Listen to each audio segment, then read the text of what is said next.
One of the things that I couldn't help but notice when working with clients using the metaphors of movement work is the frequency by which pedestals and pillars and columns make an appearance. Most commonly, these are connected to people's anxiety, social anxiety, and very common stress type situations, where people feel they're on a pedestal, there's a high expectation of them, they can't put a foot wrong, they worry about letting themselves down. They can't move forwards, they're going nowhere. They feel vulnerable and lack reasonable support. And yet people have very high expectations of them. Other people may also find them a little bit aloof. Now, in hearing those idiomatic descriptions, of course, that is describing a person who is standing on an elevated column of some description. And these take all sorts of forms in the metaphors that people present clinically. And I thought it worthwhile just giving a little bit of more detail on columns, pillars, and pedestals, the forms that they take, to give further insight into what you're looking at if you're working with the metaphors model and a client presents you with a pillar. Now, most of us have had the experience or can relate to the experience of being put on a pedestal or putting someone else on a pedestal. In my younger days, I'm sure I probably did that, and I know that I've had people do that to me. These relationships very rarely end very well, whether it be a romantic relationship or a workplace type relationship, or even in a friendship. If I put you up on a pedestal, there's a status differential. I look up to you, and I'm pretty much forcing you into a position of looking down on me. And you now have to live up to my expectation. And if you do put a foot wrong, in my eyes, you are going to be letting yourself down. This might sound a little bit like narcissism to some people, probably because this is a narcissistic value, at least as far as I'm concerned, although there's experts out there who may be able to correct me on this. So if I put you up on a pedestal, I'm essentially setting you up to put a foot wrong, to let yourself down. Simultaneously, I may well put you on a pedestal and undermine you and bring you down constantly, whilst constantly putting you up on the pedestal. And this can be done directly or by presupposition or by inference. There's lots of ways that people can do this. For example, somebody writes a book and their best friend says, "So is it a bestseller yet then?" And it may or may not be a bestseller. It might just be a book that they have written, but by asking, "Is it a bestseller yet then?" the person has to then basically say, "No, it's not." They put themselves down in relationship to what's just been asked. When I got married, a number of years ago now, I was warned this would be something I would experience, and I've had friends who married subsequently to myself, and they experienced the same thing. When somebody says, "So how's married life then?" And I had lots and lots of people ask me that. How's married life then? It's almost impossible to answer that question without sounding defensive. The question itself sets something up.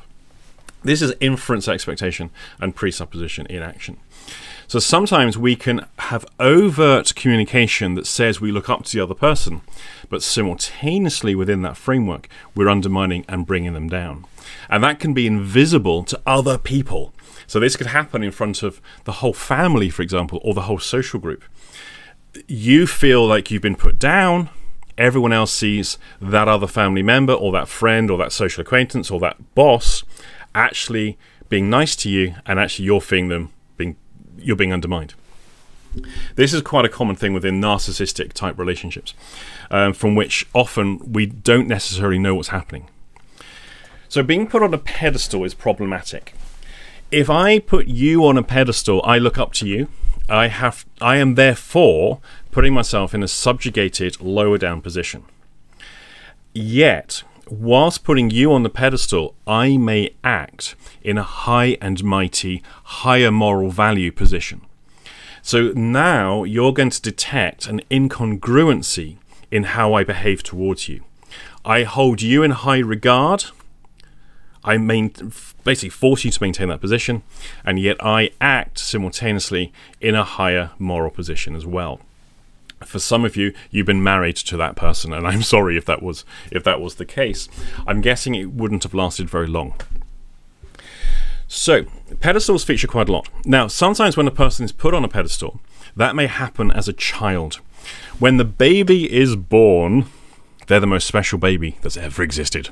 No baby has ever been as wonderful and as majestic and as heaven-sent as this particular baby.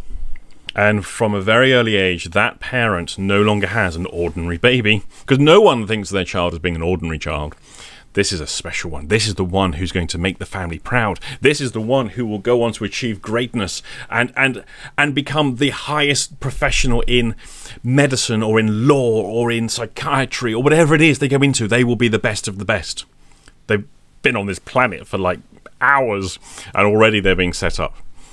Now, the problem with that, of course, is that now you need to make mum and dad happy because you're capable of so much more. So you're set up right from the... And then we wonder why, as that child grows into young adulthood, they start to demonstrate high levels of anxiety, social stress, and all sorts of worries. What's wrong with me? I'm a high flyer. I'm capable of so much. I'm a special child, and yet I'm so anxious and insecure. This is the person who may well constantly need support. They have to surround themselves by supporting factors because the pedestal on which they're on doesn't provide enough space in order for them to have the support they need. Now, of course, the person on that pedestal who is elevated, metaphorically speaking, can't move forwards without letting themselves down. They can't do what's right. They can't explore what's left. They can't back out. They could back down, but that's a hell of a step to take. And essentially, they're living on edge. They're constantly risking going over the edge. They're going to let themselves down. They can be brought down by other people. They have limited support, as I said before. And so from a very early age, you can find somebody who appears to have everything. Highly supportive family, highly encouraging family. They're gifted, they're talented, they've had the best education. They went to all the after-school clubs. They had all the private tutors. They have everything. And yet actually, they're a gibbering wreck inside, but they have learned the social skills to mask it because they had lots of parental and adult influences when they were very young because they were sent to the best of the best. What I'm going to put to you is something that I'm yet to find a single counterexample to. If you find a counterexample, let me see it because I would love to be able to analyze what's going on here. I will claim that all anxiety, without a single exception, has a status component to it. If you show me an anxious person, I am going to show you somebody who has elevation issues within their metaphors. It is absolutely guaranteed. I've yet to find a counterexample. And I say, if you have one, let me see it. I would love to know more. All anxiety, I'm not talking about fear, I'm not talking about panic, I'm talking about anxiety. All anxiety is status anxiety. No more so than social anxiety. All social anxiety largely has a performance component, so often it will be a stage metaphor. Within that stage metaphor, you're going to find elevations. Very commonly, though, an anxious person is up on a column, on a pedestal, on a plinth, on a pillar of some description. And so now let's have a look at some of these things. Now, if we look into the subject of architecture and design, this is stuff that goes back just forever. As long as humans have been constructing and building stuff, then architecture has been an issue. And if you think about how buildings used to be built, essentially they were largely made out of rock, big lumps of rock that would have to be cut out of bedrock from the ground. And these things would weigh unbelievable amounts of weight. And they would have to be dug out of the ground and then transported to the site in which they would then be probably chiseled into shape, and then to the site where they would be added to the building. The sheer number of people that would be involved in the construction of, just say, an ancient Greek temple would be a phenomenal number of people. And when buildings are built, you don't have one person measuring up all the different blocks of stone that has been cut out of the bedrock.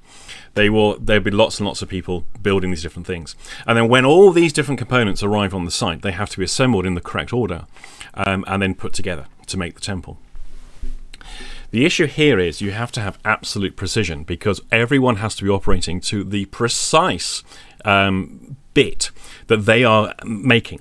So pillars for columns, for example, aren't straight just lumps of rock piled on top of each other. They have to actually have a certain design by which they interlock with each other, and the top piece is made to be the top piece, the bottom piece is made to be the bottom piece, and so on. So everyone has to follow precise instructions, and they need to know which bit they're making.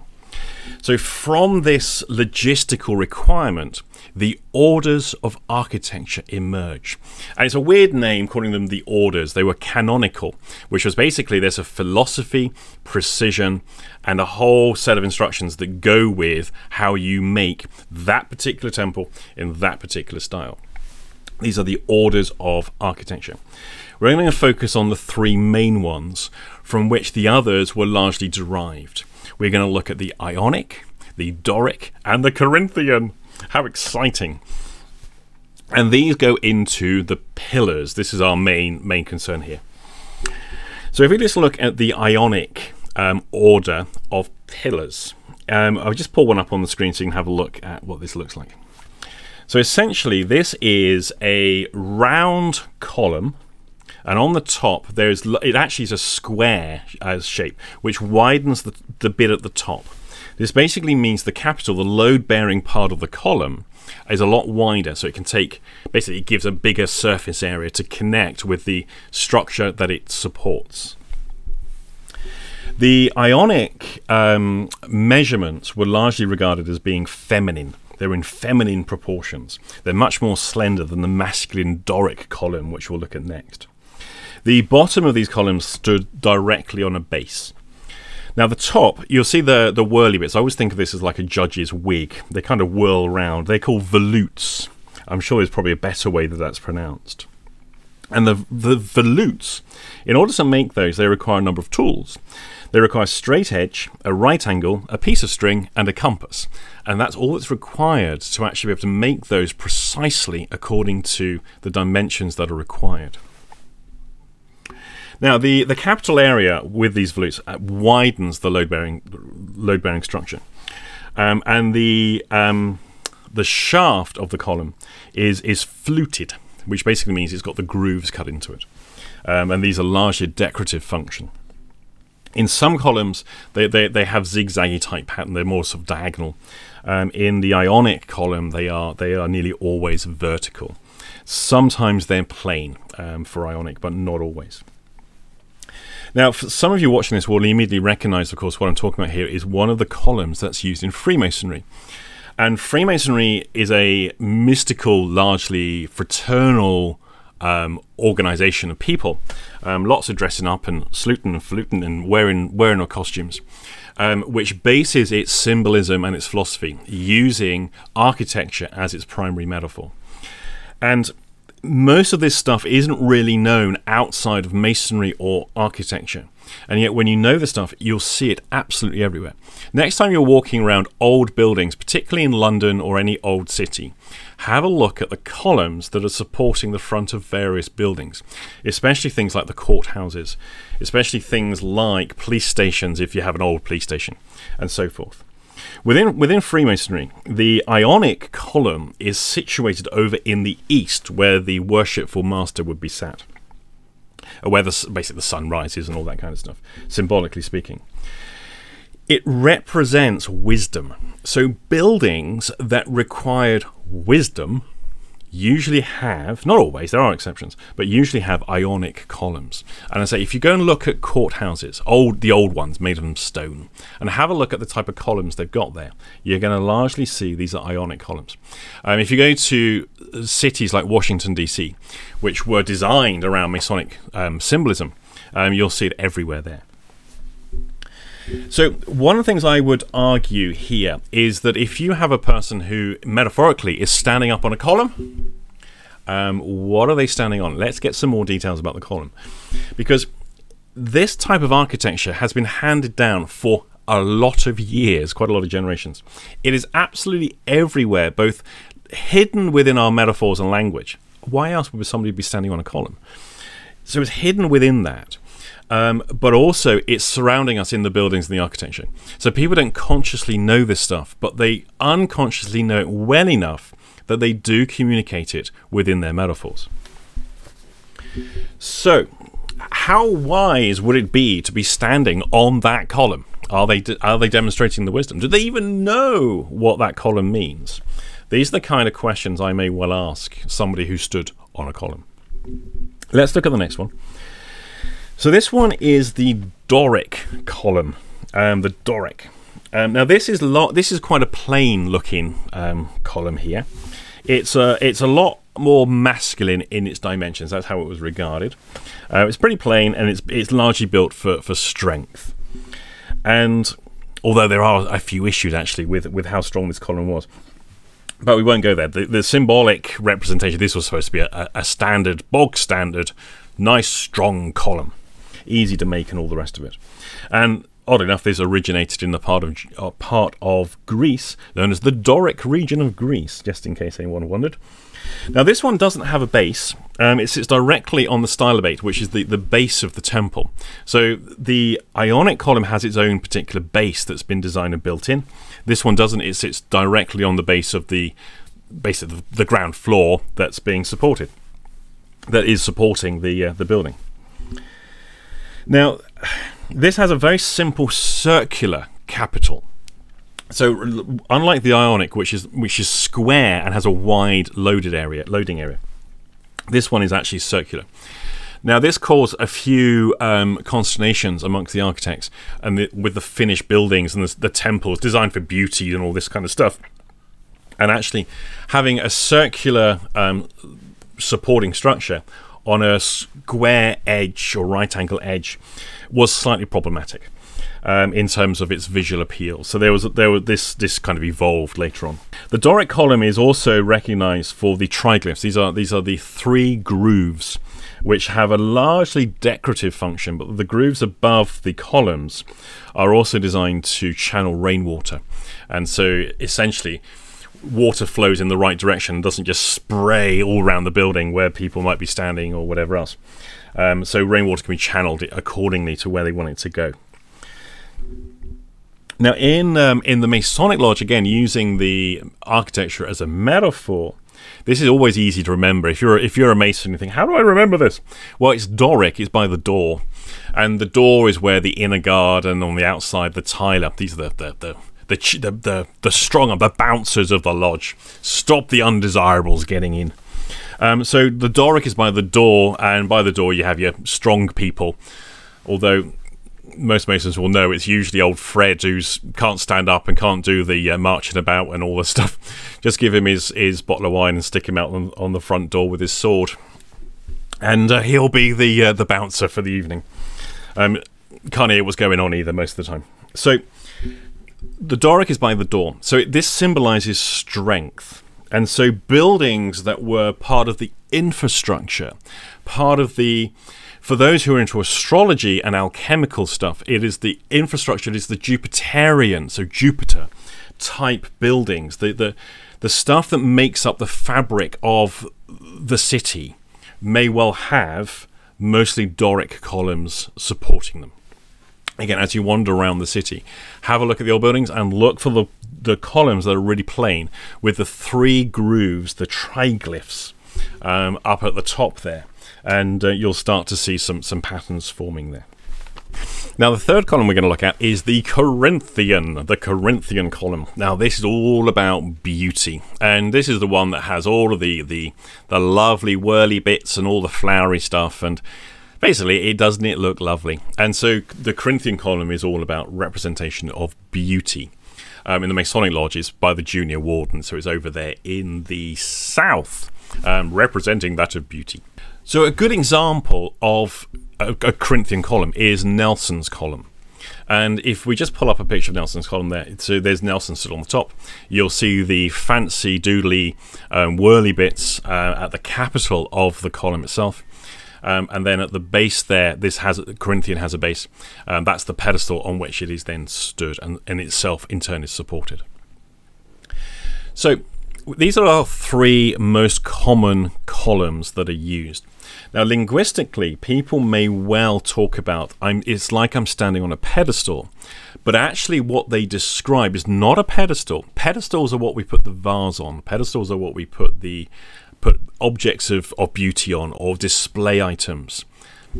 Pedestals are much smaller. Often they're used indoors. They may well be things you have on the display shelf. They're the things in museums that things sit on. So pedestals are used for display. And they can also be the thing that supports the column, although it's not the correct use of the term. But people use pedestal instead of the word column because idiomatically we say somebody's put on a pedestal. And what we know, of course, in analysing idiomatic metaphor, or what's the word, idiopathic, is that the word? Autogenic even metaphors, is that when people describe their experience using the cultural lexicon, so idioms, it doesn't always match the actual metaphor that we end up pulling out of the person and then they go into the detail of. Because there's the story we've learned to tell and then there's the actual experience itself. And we often we change the reporting of our experience to fit the cultural lexicon rather than tell the direct truth and risk sounding mad when we start talking much more metaphorically. So the person may well say, I'm standing on a pedestal. They describe on a column. You may want to start looking at, okay, what sort of column is this? Because the column supports the office. And we talk about my office is upheld by, my office is supported by, I support the office of the president or whatever. The office is the role, the position, it's independent of the individual that's in it. And again, if I just go back to the Masonic symbolism here, when people are saluting, fluting and all the rest to the chair in which the Grand Master or whoever it is that sat there, is not the individual that is being honoured, it is the role of, it is the position of, it is the office of. Same thing with the president or the prime minister, it's office of that person. And that is what's supported by the columns. So, what is the office you have assumed if you're standing on a pillar? And is it congruent with the pillar on which you're stood? And so one of the things I could ask people is, so what are you doing that for? Why are you standing on the pillar? What is the role you have assumed by doing that? What's interesting is some people are put on the pedestal by other people and they accept that position. Why do you accept the position for? Here's what I know. I know this so well as a therapist. When I have a client arrive singing my praises and bringing me presents, they're setting me up, they're putting me up there. Oh, Andy, I'm so grateful we managed to get an appointment with you. Like, you know, I'm so busy I never have any appointments. That's not quite true. But I wish that was true. But people put me on a pedestal and they go, you're the only one that could help me. I've heard so many good things about you. I'm so grateful for your time. Thank you so much. Which is all very flattering and all very nice. But I know that session's going to go badly. Because by putting me up there on the pedestal, they are trying to win favour. They are placing their expectation upon me. And I have to now live up to their expectation. What I will often do with people, actually what I always do with people, when I don't know them, they arrive with presents, unless it's cake, and they start singing my praises, I'll go, whoa, let me stop you right there. I'm going to give this gift back to you, but thank you very much. You can give it to me at the end if you're still happy. And I need to interrupt you right now because a lot of what you've just said about me being really busy, blah, blah, blah, blah, blah, isn't quite true. So please sit down and let's see what we can do about your issue. So I don't accept the praise they give me at the beginning of the session. Now, at the end of the session, they can praise me as much as they like. And I go, yeah, please leave a review. Fantastic. But at the beginning, when someone sets me up, they're putting me on the pedestal. And the only thing I can do from that position, if I change my position in their eyes, I'll be letting myself down to them. And so I'm not prepared to do that. In workplaces, this can happen. I've seen this happen actually in an office. When I worked in human resources, I spent, 2.5 years, I think, working in human resources. And I saw something happen to an individual. So the boss was trying to create a few changes and bring about some reforms within the environment and so forth. All noble intentions. And brought in someone she regarded to be the brains behind what can happen next. And we were told that this person being brought in is here because they're the whiz kid. They're super bright. They're really, really clever. And they will be able to create all of the stuff that we're looking to have happen. And I was thinking, oh, this is a bit awkward. And people were like, wow, this is really good and all the rest of it. Now, some people weren't, because some people, big department, some people were like, who's this bitch coming in here then? Who does she think she is? Well, she's just somebody who's applied for a job. She's not setting herself up to be this person. She's being set up by the boss. Now, it turns out she wasn't quite the whiz kid, wasn't quite the genius that was portrayed. She was just a nice, ordinary person doing a good job. And so, unfortunately, what that then did is create a little bit of an unspoken friction, a tension existed between this new individual and everybody else. Because this whiz kid wasn't quite... People felt a bit let down, a little bit vindicated, and a little bit of that Freuden, whatever the German word is for feeling a little bit of satisfaction from somebody else's downfall. I know it so well. And I think that person probably stayed in that job role for just over a year before then moving on to something else, which is not really surprising to me. So sometimes when people are set up in that way, it can be hugely problematic. No more so, as I said before, than in relationships.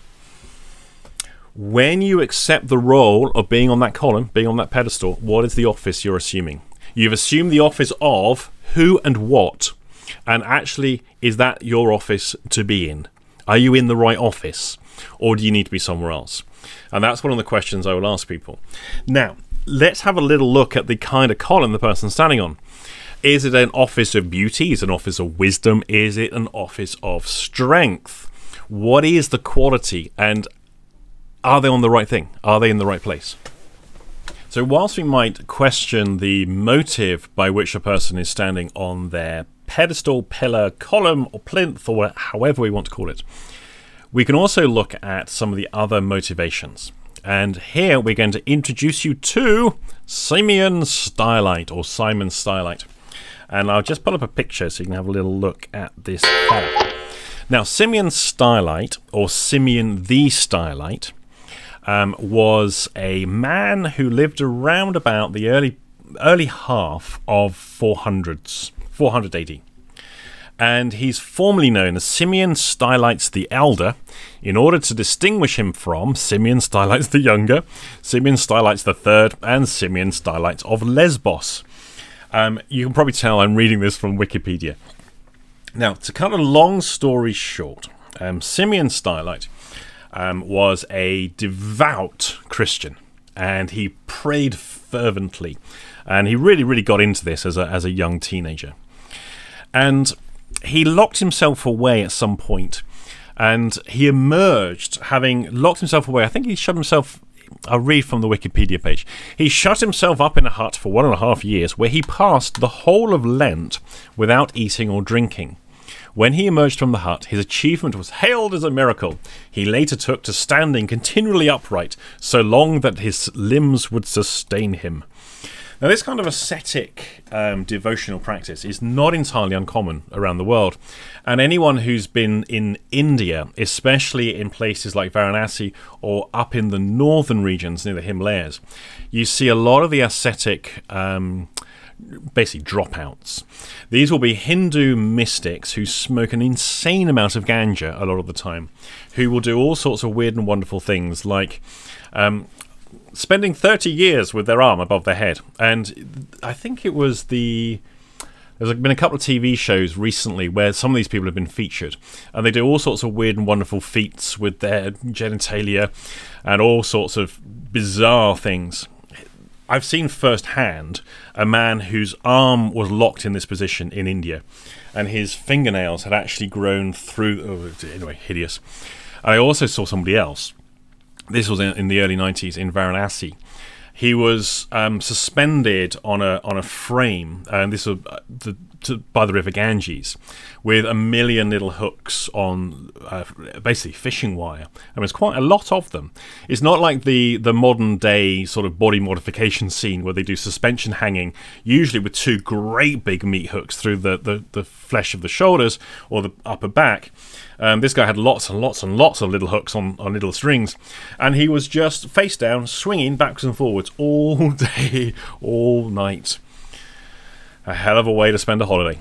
Anyway, so you have all these ascetic type stuff, and you have lots of devotional starvations and all sorts of things. Simon Steinlight really pioneered a whole new genre.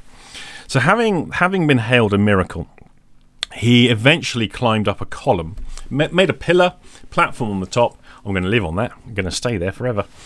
And he pretty much did. And that's where he lived.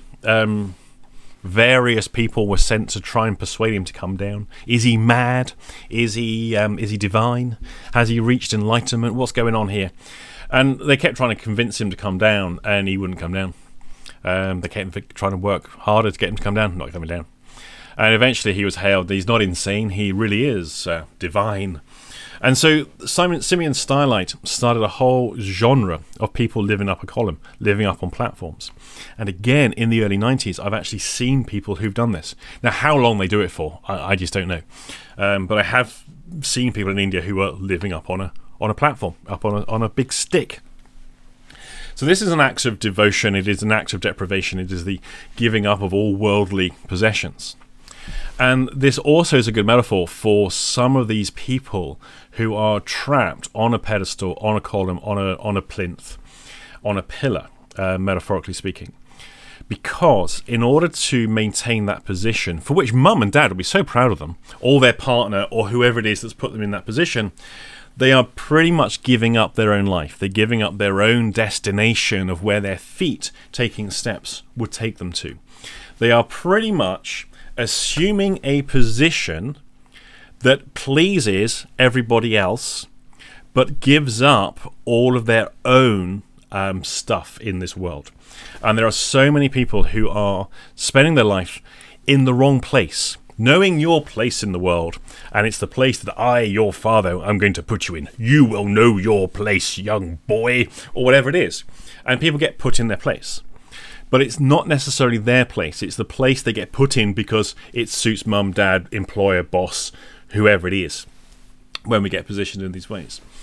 And so people can be trapped even though they're not in a container metaphor. They're trapped by the position they've been placed in. And a column on which you are on top of is a good trap, because the only thing you can ever do is let yourself down, and no one likes going down, because that's a loss of status. Going up is status gain, going down is status loss. And so some of these traps don't need walls, they just need status. And I've watched over the years just how many people, especially in therapy, especially therapists, coaches, people in the people helping industry, as it gets called now. It's an industry. It's the NLP industry, the people helping industry. It's not an industry. They assume high status. They assume a higher role. And I've seen so many of them who started out pretty much at the same time as myself, who are now the enlightened ones. They're on a spiritual quest. They're now healers. They're not therapists, because for them therapy is too low status. They're now a healer. They're now connected with cosmic consciousness, and they love to talk about archetypes. Oh my God, do they love their archetypes? And they will be in touch with the ancient wisdoms and so forth. Yeah. They're constantly elevating themselves, and I have to question, what are they doing, and who are they actually doing it for? Because they require now increasing levels of support, increasing likes. Especially, you've got to have likes on your social media. You've got to have followers and all the rest. They're essentially becoming the religious guru of high status, whilst they look down on everybody.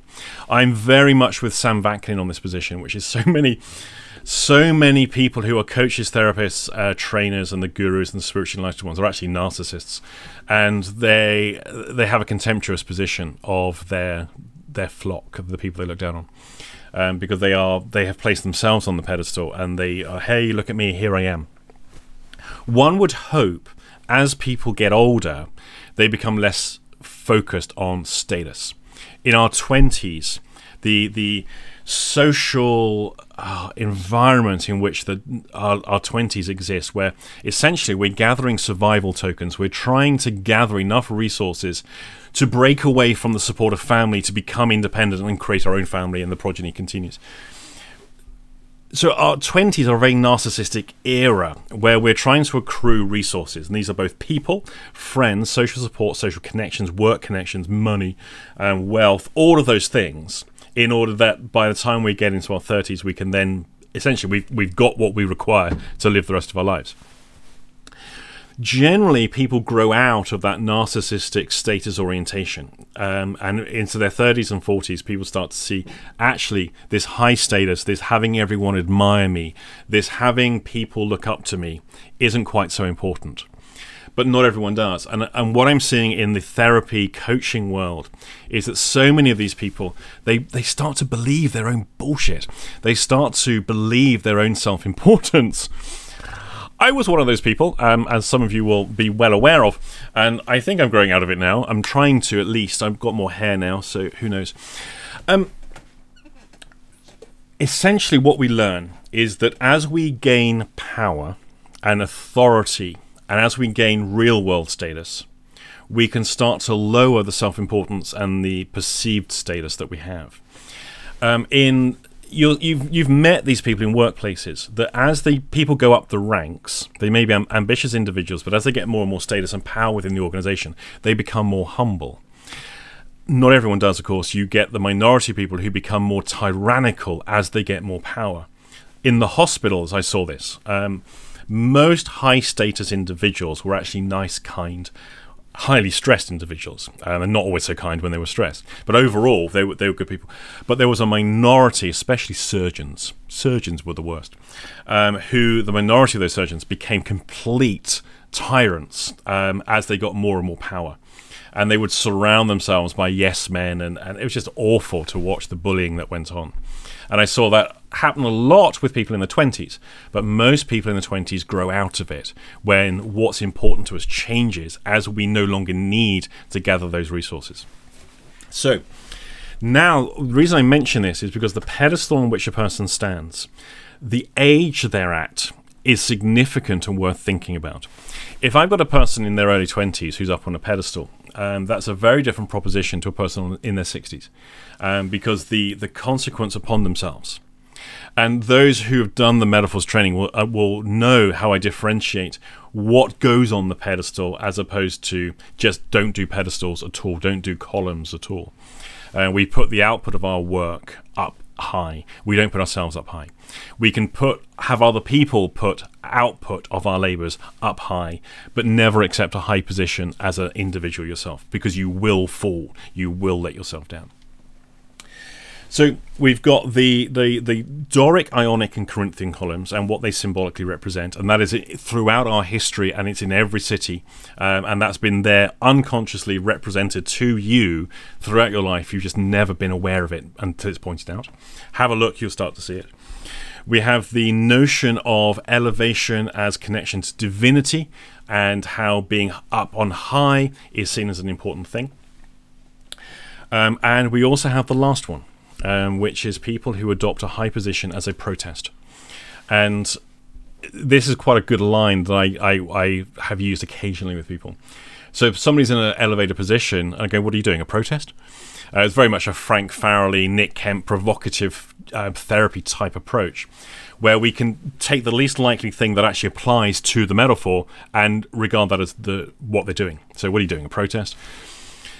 People go up trees. There's been a protest nearby here recently where somebody's been up in a tree, and I saw a news report of somebody. She spent nearly 2 years in a tree, and people were sending supplies up, and she was using a bucket for, I'm guessing, for perfunctories. Nearly 2 years up in a tree. I'll put a link to that, which was it's just phenomenal as a protest. So people can go into an elevated position because obviously there's dangers in trying to extract the person from that position, both to damaging that individual, and you don't want to do that in front of the media, wait till they're not looking, or to yourself, because I don't know about other people, but I don't like heights myself, and so people can actually be in a vulnerable position in trying to recover that individual from there. And that's the last one for this particular video. So you're going to find columns, pillars, pedestals, elevation in varying forms in people's metaphor. One of the things I say in the metaphors training is that you are always going to find elevation in every single metaphor. It is an integral part of being human and having human experience.